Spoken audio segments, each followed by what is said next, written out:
Well, this is an interesting story. They were supposed to replace this door. It's pretty messed up. And of course, Lance, the contractor, didn't measure the door correctly. So the door he got to replace it is too big. Now, this should surprise no one.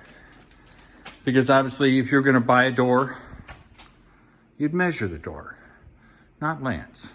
Lance bought a door, door's too big. I'll go outside.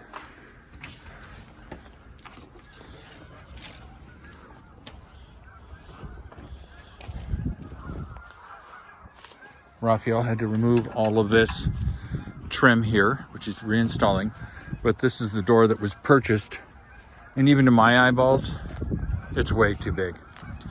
So Tim discovered that. So Raphael's putting all the stuff back. Yeah, because it may take a number of months to get that door.